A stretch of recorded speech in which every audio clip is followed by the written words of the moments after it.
And as you heard there in Jane's story, the government has accused National of sitting on its hands for 9 years and touting so-called ghost projects that were never actually funded. That's something National says is simply not true. A short time ago, I spoke with Finance Minister Grant Robertson, but before we got on to the infrastructure spending, I asked for his reaction to 4 people being charged following the SFO investigation into National Party political donations. Oh, look, issues between the Serious Fraud Office and the National Party are ones for them to deal with, and it's just not something I'm in a position to comment on. Particularly pertinent in election year, though, can you assure us that the Labour Party's house is in order in terms of donations? Look, to the best of my knowledge, absolutely, but obviously those are questions that would need to be put to the Labour Party. OK, so the election date was announced yesterday and then, surprise, today, $12 billion in spending announced. Did you plan it that way? Well, in fairness, we first announced our intention to go down this path in December last year, and then at the half-yearly economic update in mid-December, we outlined the detail of the split among the $8 billion now and $4 billion in the budget. So we had to announce it. We were under quite a lot of pressure, if I recall, actually, from a number of journalists to get it out as soon as possible. And we've done that as the political year begins. And I think it's important. These are really important projects, and they're ones that stand up on their own right, regardless of whatever part of the political cycle we're in. So why now specifically in terms of the volume of spending? Yeah, well, I think it's been a really important thing for us to make sure that we've managed the books carefully over the last couple of years. So when we came into office, we inherited a net core crown debt figure of 22.7% of GDP. We worked hard over the last couple of years to bring that down to just under 20%, and that's given us the fiscal space to be able to do this kind of spend. At its maximum point, this program will mean that net core crown debt will be 21.5%. In other words, less than what we had when we took office. So the books are in good shape. Interest rates are low, about 1.5% for 10 years, and the projects are there to be done. We've rescoped these projects over the last couple of years, and we're really confident they now add really well to the balance of our transport package. But the thing is, even that level of debt when you came into office was relatively low comparatively, and interest rates have been below 2% since November 2016. So why have you waited so long? Well, as I say, we had some obligations around what we said we would do when we came into office. We wanted to get on to with other spending. So let's bear in mind we haven't not been spending over the last 2 budgets. Both Budget 2018 and Budget 2019 had significant lifts in spending, particularly in capital spending.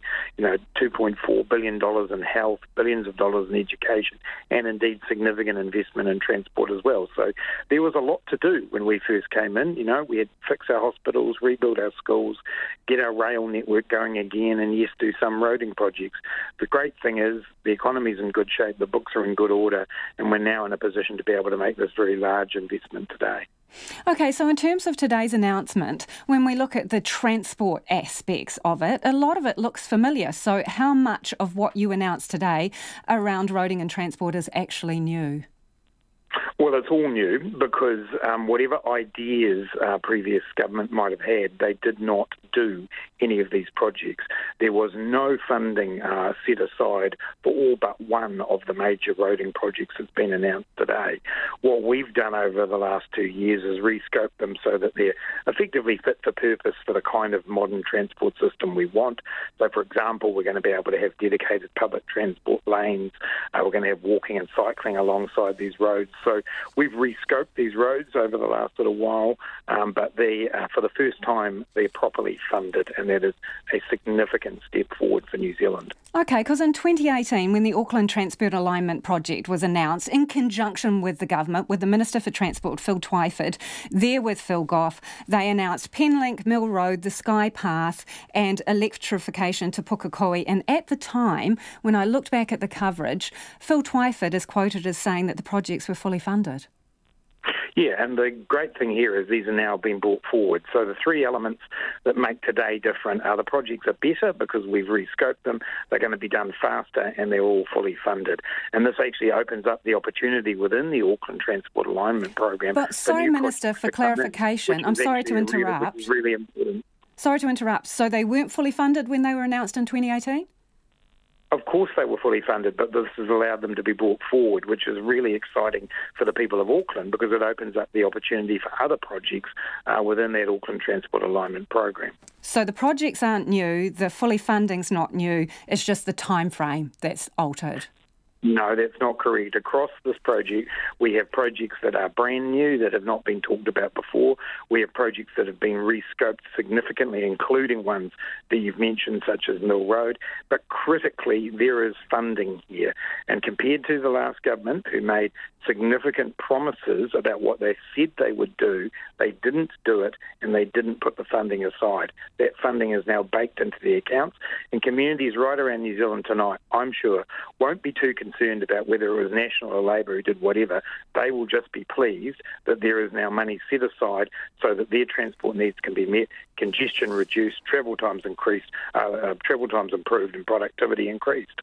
So in terms of that, National, on the other hand, says that you've wasted 2.5 years getting projects back up and running when some of those projects were in the procurement stage under the National government. Well, I think that needs a lot more analysis, that statement. In Tauranga, there was work being done, absolutely, but it hadn't progressed very far. For the rest of the roads that they made announcements about in August and September 2017, there was no project plan and no funding. They say the road at Marsden, that they had tagged $400 million for that as well. So are you being totally upfront with the facts? Absolutely, because I know as the Minister of Finance that money had not been allocated, and what I'm also aware of is that the kinds of projects we're now talking about, ones where there is provision for public transport, one where there is provision for cycling and walking, most definitely were not on their agenda at all. So there were only the vaguest of intentions. What you've seen today from this government is money being put on the table. You have highlighted unemployment is around 4%. NZTA says they're going to need, 7,000 to 9,000 workers. Given that the labour market's pretty tight as it is, where are those people going to come from, do you think? You look, that 7,000 to 9,000 number is actually the number of jobs they think will be created in the wider supply chain from the investments. But that's not to discount the fact that, yes, we definitely need workers here. We've spent a significant amount of time and resources over the last couple of years in supporting more young people into apprenticeships, working with the construction industry to make sure that we're getting as many people in to the workforce as we can. What we now can say, and what the industry have been asking us for, is certainty. They've got that certainty now. That will enable them to retain and recruit the staff, and we'll be working very, very closely with them. But look, you're absolutely right. The most common refrain I hear from the business community as I go around New Zealand is that they're on the hunt for staff. That's actually the sign of a growing economy, but we've got to work alongside the construction industry to make sure the staff are there. These projects are being rolled out over the next few years, and I'm confident that if we work well together, we will have the workforce we need. Will we need more overseas workers to complete these projects? It's possible. I mean, we are obviously got a priority here on training up New Zealanders to do this work, particularly getting young New Zealanders into the trades and into apprenticeships. But often we do need to supplement that with workers from overseas, and that may well be the case as we go through and put these projects into action. Do you think you've got the balance right between funding roading projects and sustainable transport, given your government's stated commitment to dealing with the issues around climate change? Yeah, I do, and I think it's really important to see these announcements today in the context of the wider transport program that the government's put in place. And obviously, we had all three parties of the government represented today, and the Greens have been a big part of making sure that as we've been moving forward on a whole transport program while we've been in government, that there is a focus around things like walking and cycling. The whole government is committed to rail in particular and getting trucks off our road, and rail is a great low-emission source of transport for freight. We've all been working together and making sure that we have that focus on public transport as well. So I think we have got the balance about right. The reality is that roads will be part of our transport mix for as long as you and I will be around, Lisa, and way past that too, because buses run on roads, new electric vehicles run on roads.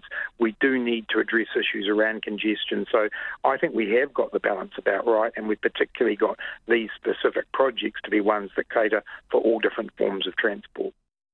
That's Finance Minister Grant Robertson.